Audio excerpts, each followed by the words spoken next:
wow, that's a little weird. Why is there a white wire right here and so much bare ground? And then you look further into the box. Good old knob and tube. So what they did is they fooled the home inspector, pushed these far up as possible. They even, again, it just baffles me on how they do this, because they go and think they could just get away with this stuff. So homeowner is obviously not happy. We're going to get all this taken care of and all this fixed. Good morning, this is Rewired Iowa. This is Dominic. Here's little John right here. We're going to be going out today and we're going to be heading at that place in Des Moines we're doing for the rewire and a little bit of service update. We will see you guys here in just a little bit. All right.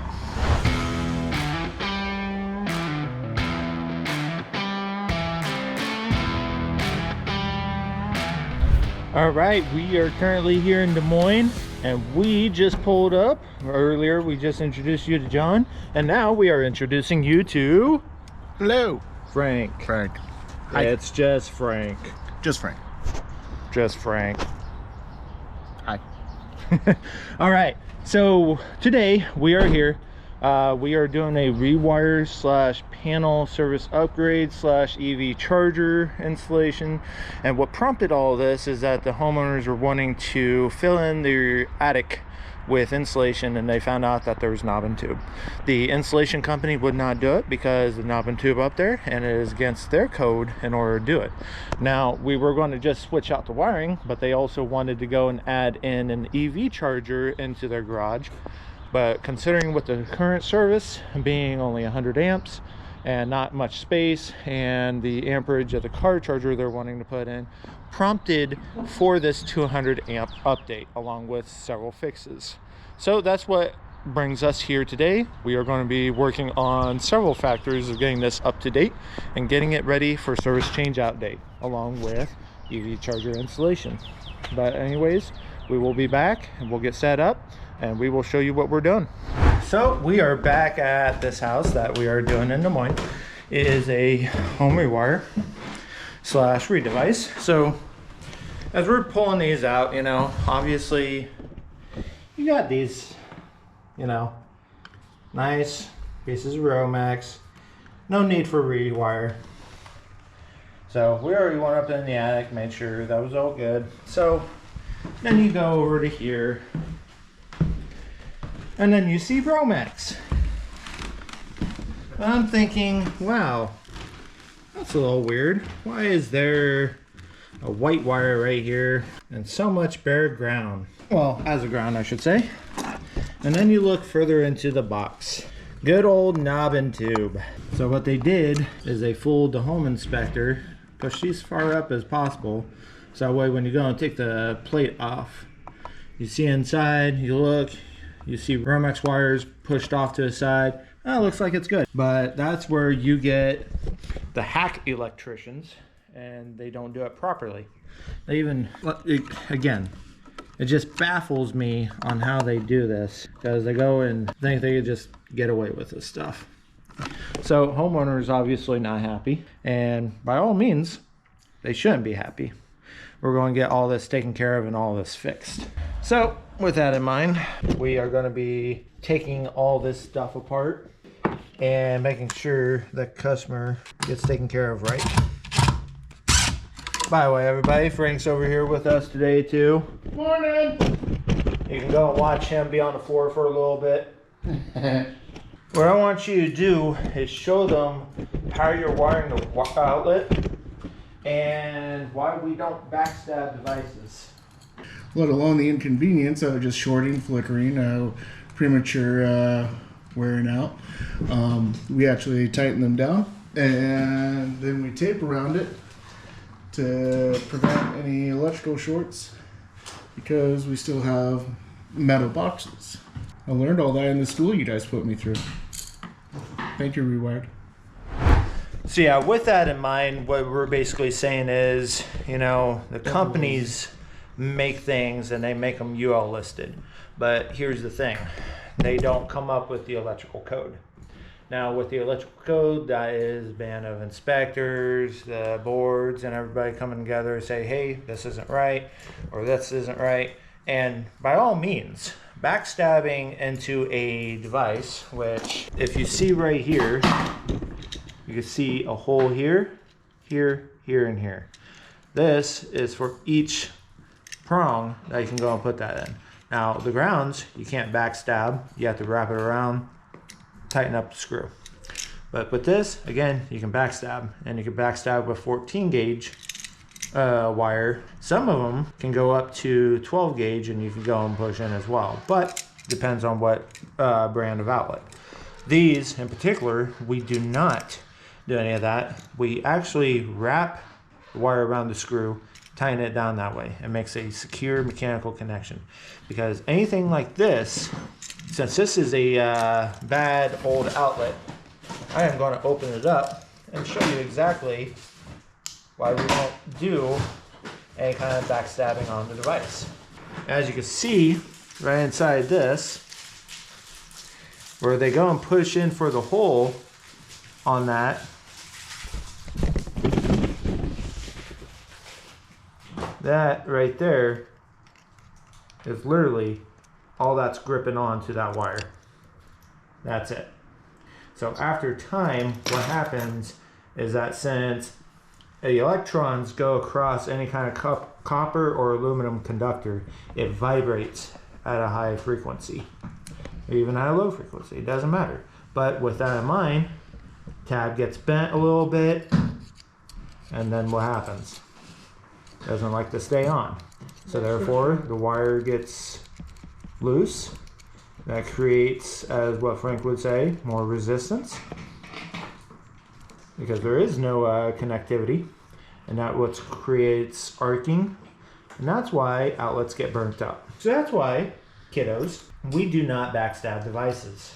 Yeah, and then another thing, I just took this box out. You can see all the extra wire, they threw it out into this box, and instead of them actually doing it correctly and actually making a honest buck out of it, they manipulated the system. They made it look good so that way it passes inspection. Nobody's none the wiser until somebody wiser comes along and opens it up. That's why when you're always double checking, check with a little bit more diligence. Take that extra step. Do a little bit extra. Go above and beyond. And of course everything's painted. Why would it not be painted?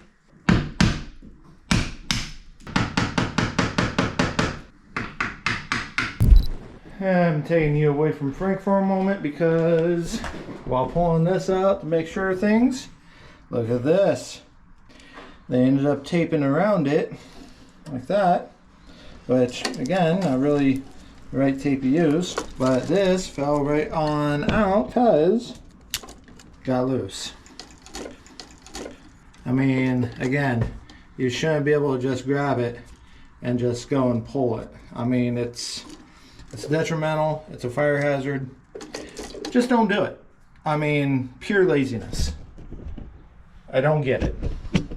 So, it takes a little bit more time out of our day to go and correct it because, you know, we try to do the right thing. We try to make sure people are safe. And the bad part is, you see right there where there's the gray plastic covering. They ended up putting this on broken, knowing full well. If it wasn't for a fact that I can go and name the address off of this, find out which electrician did this, and just, you know, let everybody see their magnificent work.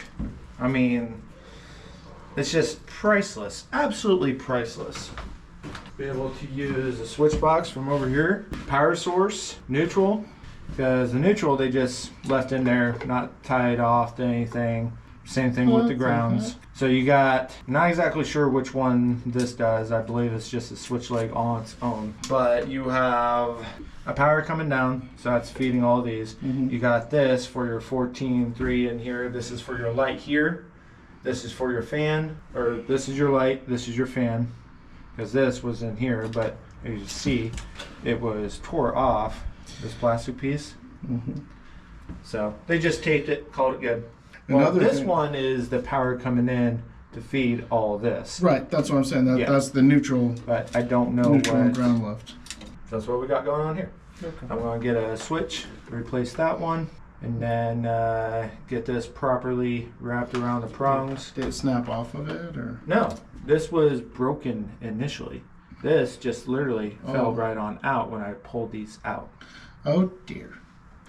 So it just comes to show you that it's funny of how we go and talk about some things, and then all of a sudden, hey, backstab instance. Okay, take the lights down before you go up, dude. Okay. That way we can get that.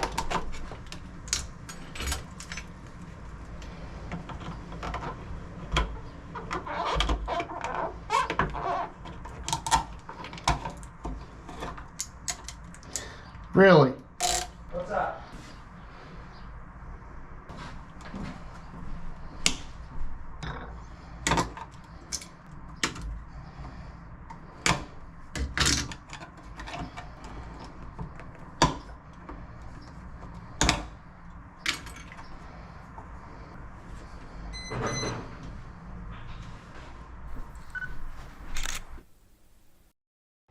So, here in a little bit, you're going to be heading up into the attic, and you got to watch a little bit of the fun stuff.